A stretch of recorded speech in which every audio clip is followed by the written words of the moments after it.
Welcome to this edition of Safety First. I'm your host, Tim Kelly. Very important topic to talk about today, Fire Prevention Week, and for that we have two experts to talk about that topic. And of course we have Fire Chief Cedric Scott and we have Captain Chuck Chapin, who's also the Acting Fire Marshal. Thank you both for being with us today. Thank you. Thank you. Glad to be here. Fire Prevention Week, when I say those words, what does that mean to Suffolk Fire and Rescue as well as to both of you as individuals? Chief? Fire Prevention Week gives us an opportunity to ramp up our efforts to increase the awareness of fire safety and talk about fire safety education. Talk about the importance of having a working smoke detector in your home, having a home fire escape plan, which is important. And not only just having that, but practicing that, sitting down with the family before there's any fire, before there's any fear, to talk about what would we do in the event of a fire in our home. And so this gives us an opportunity to get out in the community, to put our banners up, to pass out literature, and just increase that. So it's a very important time of the year for me personally as a firefighter now, over 27 years in fire service, and it's important for our organization to get an opportunity to talk about fire prevention and being fire safe. Indeed. And Captain Chapin, I'll toss the same question to you, kind of lead us off. Yeah, Fire Prevention Week commemorates the Great Chicago Fire back in 1871. With that, it killed more than 250 people, left 100,000 homeless, and destroyed more than 17,000 buildings. Based off of that, that's when the National Fire Protection Agency started to implement the Fire Prevention Week in term, which has grown to what it is today. Right. Each year it tailors to a specific theme, and this year is the working smoke detectors, making sure that you have working smoke detectors and that you test your smoke detectors monthly. Now, when we talk smoke detectors, both of you reference that. I know that's a simple device, but it can be very important in the situation of protecting you and your family, certainly. But what are some of the basic rules to think about? Okay, you bought it. Where should it be installed? And you talk about checking it monthly for that battery or that power source. I know some people think, well, when I change the clocks, I change the battery. But again, as both of you are saying, it needs to be checked more frequently than that, correct? Correct. Yeah, when a smoke detector is first installed, obviously the installation is important. You want to make sure that you have the right smoke detector. You want to make sure that the location is right. And now they've gotten to where they recommend a smoke detector in each bedroom, outside of the sleeping areas, including the basement. So you want to make sure that you have a working smoke detector installed in and around any living sleeping quarters. When you put the location of the smoke detector, obviously you want to make sure that you put it in the center of, up in the ceiling. If it's a peaked roof, you want to make sure that it's 3 feet down from the V of the roof, roof line, in order to, because smoke rises, and when smoke rises, that's what activates the detector, which in turn alerts the resident that there's a problem. With that, people call all the time saying my smoke detector's chirping. Okay, that's not a sign to let them know that the smoke detector is still there. Right. That's the smoke detector. The battery is now needed to be replaced. Right. And by testing that smoke detector every month and replacing the batteries when it chirps, Right. is going to in turn make to where you have a working smoke detector and allow for an activation in the event that there was a fire or smoke in your residence to alert you to get out. Well, there's nothing worse than, I guess, having a false sense of security. You think you've got the smoke detector, but again, is it functioning properly? Is it in the right location? If not, then you're kind of thinking you're covered, but maybe you're really not. And certainly you don't want to be in that situation and find out that you are not. And then, you guys show up and have to deal with the situation that has been exacerbated by the fact that, the equipment is not functioning as it should, certainly. Exactly. Right. Chief, one of the important public outreaches, I should say, of the Suffolk Fire and Rescue Department is kind of newly underway, Fire Safety Blitz. Right. Talk a little bit about what that program is, what people can expect, and again, we have a nice little tool here that will be distributed as well in situations, but tell us a little bit about what this program is, the methodology behind it, and again, what people can expect to see when your staff shows up. Good, very good. The Fire Safety Blitz is designed so that when we have a fire in a community, that the basic premise is that the very next day, the first units to that fire, that's those same fire stations and companies, will then go back to the neighborhood the very next day And what they will do is they will map out a course of 2 blocks in both directions and go door to door. And during that door-to-door time, it's an opportunity for us. We're going to knock on doors and say, wanted to simply say that, of course, you are aware that there was a fire in your neighborhood. Right.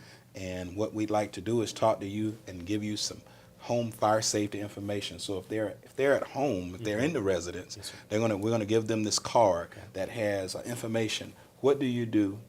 What you and your family should do in case of fire. And then on the front, home fire safety information. Right. And so we're going to be able to leave this card with them, as well as offer them this is a yardstick. Yes, sir. 3 feet, and you'll see it says, remember the 3-foot rule. Keep items that can burn at least 3 feet away from heating equipment. And so we're going to leave this with them. Right. Just as a friendly reminder about Sure. measuring. Yes, sir. There. Now, if they're not at home, then we're going to place this door knocker on their door, Yes, sir. saying that we were by there, dial 911 in case of an emergency, and then on the back still has some fire safety tips on the back. Now, one would say, well, the fire safety blitz and why? It is because when there's a fire, and unfortunately, people are injured and sometimes lose their lives in fires. This is a heightened awareness in the neighborhood. Really, everyone in that 2-block radius in both ways, they are very aware that something devastating happened in their community. And so what that does, it gives us an opportunity now, while their minds are fresh on it, we get out there the next day and talk about home fire safety, being fire safe, and how you can reduce your chances of being injured or even lose your life in a fire. So that's what the Fire Safety Blitz is. We are just getting the materials in, Right. and going to be, and of course, I guess now we're announcing it now. That's right. Yes, sir. But we're going to, this is going to be a program that's going to be in place, and we're very excited about it, and I'm hoping that it's going to certainly make a difference. And the key here is just getting an opportunity to speak with someone while it's on their mind, fresh on their minds. Right. And we have fire safety year round, of Sure. course. We talk about fire safety and have programs, Right. but this is an opportunity for us to speak with some people that probably has been affected by, whether it was a friend or even a relative or just one of their neighbors. And I think that's important, like you're saying. I'll use the phrase, strike while the iron's hot, so to speak. Yes. But again, when something happens, unfortunately like that, to you or your friends or neighbors, again, your consciousness, like you said, is more aware, and you're thinking, that could happen to me. Yes. And I think that's where you're trying to get that information out there. And the yardstick, it's a great visual representation by the fact, but explain what the 3-foot rule means. I know certainly we're nearing the winter months, so colder temperatures, heating devices are brought out, people are using them, but perhaps using them carelessly or not thinking about what's around, be it curtains or some kind of debris, as well as children or pets. Is that correct? Right. Yeah, with the 3-foot rule, obviously you want to keep any type of combustibles away from a heating source, open flames. And what the 3-foot rule does is it keeps that distance to where that combustible isn't running the chance of being ignited over time. Right. If you constantly have a space heater next to your recliner, over time, as that heat radiates to that blanket or whatever material you may have, Right. it breaks down the fibers within that material. So over time, as that heat continues to get on it, it becomes more brittle and then gives you more of a chance of it finally breaking down to where it ignites, and then that's the start of the fire. Right. Also with the 3-foot rule, we like to talk about that when in kitchen safety and cooking safety. We like to preach the 3-foot kid-free zone Right. around your stove when you're cooking. Everybody that has little ones knows what it's like when you're trying to cook. They're constantly trying to get in the oven, or they want to help make something. Of course. So we really push the issue of the 3-foot rule, not only for the combustible materials near your heating equipment, but also the kids-free zone within the kitchen. You talk about fire safety in the kitchen, and one of the things, and it really made me think, I talked with a member of the Fire and Rescue Department previously, and about putting that towel on the oven door. Oh. You know, you think what's there, it's handy, but it's asking for trouble with regard to the heat and then the fire hazard, having that combustible, because typically you're talking about a towel or something of that Right. kind of construction that's literally right there, which is just, you know, asking, but it's something very simple that can unfortunately turn into something very serious. Right. Correct? Right. You're exactly Yeah. right. And again, the 3-foot rule would certainly apply to that. You can put it on something nearby and still make it reachable in that respect. But you know, thinking just real quickly about winter fire safety, the 3-foot rule, but any other things about, you know, heaters and leaving, you know, especially space heaters and things like that, when you go to bed or you're taking a nap and you think, well, I'm just going to stay warm while I'm doing it. But if that's running while you're not conscious of it, and we're not talking about an AC system, we're talking about like a device like that, again, that's something else you want to be, I presume, want to be very conscious of and turn that device off, or, correct? 3-foot or not, right? Right. Okay. Yeah, and with that, if you're using a space heater, Yes. you know, make sure that whatever you're plugging that space heater into Mm-hmm. is capable of Yes. providing the proper current for Right. that. A lot of times we've seen, you know, room and contents fires that have been started from a space heater, but it wasn't physically the space heater that started the fire. It was the fact that it was plugged into an extension cord, which was plugged into another extension cord into the wall. Right. A lot of those things are not made to hold that type of a current and supply that type of current for a long period of time. So make sure whatever appliances you're utilizing, Yes. you've got the proper cords and they're plugged in properly. Okay. Great. And I would add that improper heating devices is another concern. If you're trying to heat your home, use approved heating devices, not hot plates or opening the oven door, Right. using that to try to heat your home. So it's important to use proper heating devices when we're trying to heat our homes. And also, I would mention too that having a fire extinguisher in your home is always a good idea. They're very easy to use and to operate.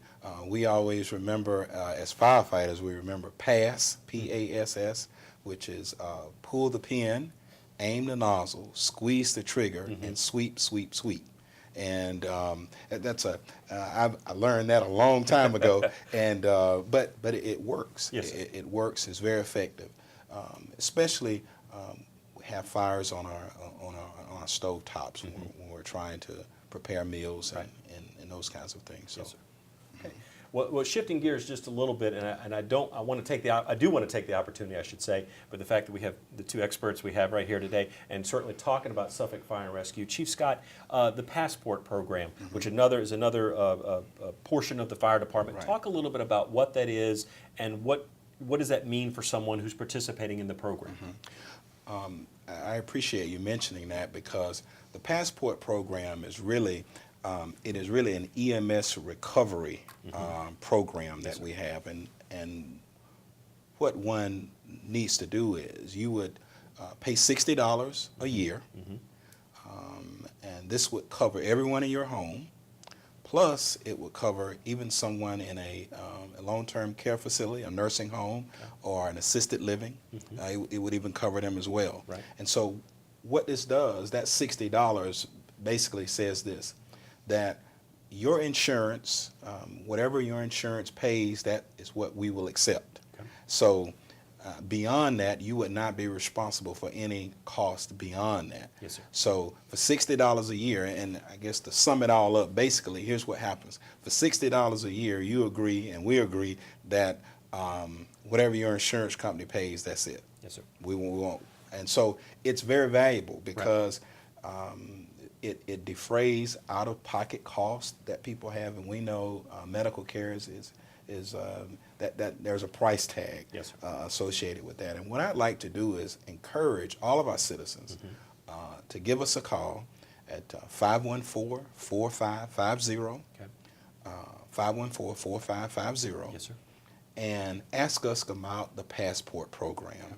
Because if you ever need ambulance care, ambulance transportation, and that's what this is. This is about the ambulance coming to you, Right. and you're having an emergency, and it requires you to be transported to the hospital. Now, and this program would defray that cost, and what is received from the insurance company will be it, and then beyond that, then you're a part of the program, and therefore it would certainly help with defraying the cost. And now, you say it will never happen to me. I want to let our citizens know that 70% of what we do now is EMS related.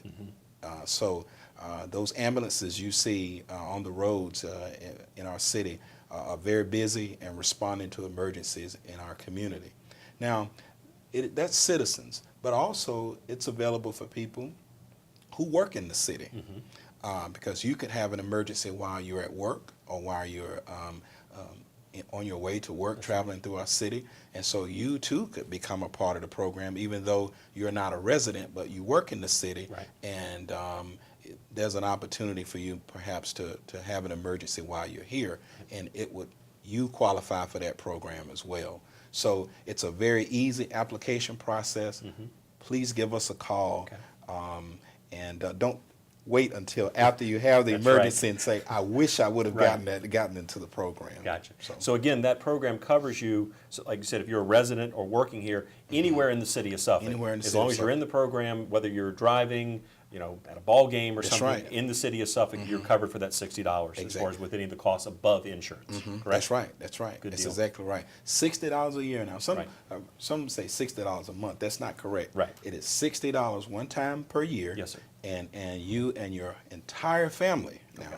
not just you. So it's not per person? No, you and your entire family are covered. Okay, good deal. Well, again, remember that number. We'll have that on the screen as far as a good reference. And I would assume, again, any questions anybody would have about the fire department or resources or safety information, that would be a good number to use as well. Is that correct? Yes. Okay, perfect. Good deal. Again, we'll have that on the screen. Okay, well, in our closing minutes here, again, I'll offer the floor to both of you. Chief, we'll start with you. Just some comments, again, thinking Fire Prevention Week or beyond, as far as general safety that we'd like to get across to our residents and our business owners here in the city of Suffolk. Well, I want to thank you, first of all, for giving us an opportunity to be on the program and to talk about fire safety and our fire department. We're very proud of it, and I'm certainly proud to be fire chief in this great city. And so what I would mention is, number one, I think, make sure your house number is posted in front of your home. Make sure it's visible so that when you have an emergency, we can find you. Correct. And I think that's one thing before we even get there. Make sure that happens. And I think that we can be fire safe, and you can hear this program today. And some of the things that you may hear from us today may resonate with you as a listener and viewer of the program today. But what I would challenge everyone to do, this is Fire Prevention Week. We're going to be talking about Fire Prevention Week the whole month of October. That's right. What I want to do, I want to challenge everyone to not just keep this information to yourself. Call your neighbor, call your family member, and ask them if they have a working smoke detector, fire escape plan. Are you being as fire safe in your home as you are? Let's not wait until something happens to our neighbors or family members and say, I thought they already knew that. Right. So let's reach out. That's my challenge to everyone today. If you have the information, you have working smoke detector, you're familiar with fire extinguishers, and you have a plan, call your neighbor and ask them. Let's not wait until there's an emergency and we find that they've sustained a serious injury or been lost in a fire. Let's reach out to them right now. That's my challenge to our community today. And again, thank you very much for this opportunity. We appreciate it. And Fire Marshal Chapin? Again, I'd like to touch on a couple of things as far as Fire Prevention Week and going into the rest of the year. October 1st, the burn ban was lifted, which in turn is an ordinance that we have here in the city. And in order to do any open burning in the city, it's by permit only, which is we offer here in the Fire Marshal's office. Correct. And some of the regulations within that is you've got to be at least 50 feet from any structures on your property and 300 feet from any occupied structures on adjacent property is kind of the guidelines that the ordinance entails.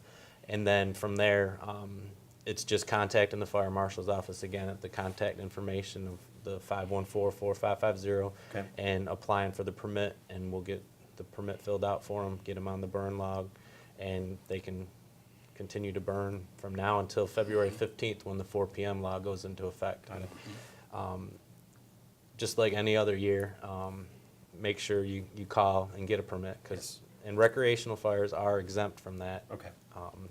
So, and the biggest thing, to finish up what Chief Scott had said about reaching out to everyone, your neighbors, it's so important to make sure that you've got working smoke detectors, but also make sure that you practice your exit plans, your exit drills in the home. Make sure you have a meeting place. And if there's one thing that I can finish this with is, if you get out, stay out. Right. Don't go back inside. There's nothing that's that important that it's worth risking your life for. Because if there's something left in there, then now we've got two things that we have to go, and it just makes it to where you're putting our folks in grave danger to go back in. So if you get out, stay out. Got it. And just make sure that you account for all of your folks. When you get outside, go to that meeting place. And if anyone has any questions, if they need help checking their smoke detectors, please feel free to give us a call in the office, and we'll be more than happy to come out and do anything we can to make sure that the citizens of Suffolk are safe and have working smoke detectors. Got it. Well, I think certainly, the message is it may be Fire Prevention Week, but let's make it Fire Prevention Year and Fire Prevention Lifetime, so to Yes, speak, yes. as far as getting having the information, sharing it with your friends and neighbors, and making sure that those around you are fire safe as well. And certainly, again, you have questions, these folks and the whole department, all the men and women of Suffolk Fire and Rescue are here to assist, provide information, provide support, and in the event there would be an emergency, certainly provide response. So, Yes. Again, I want to thank you both for joining us today for this edition of Safety First. I'm your host, Tim Kelly, and we will see you next time.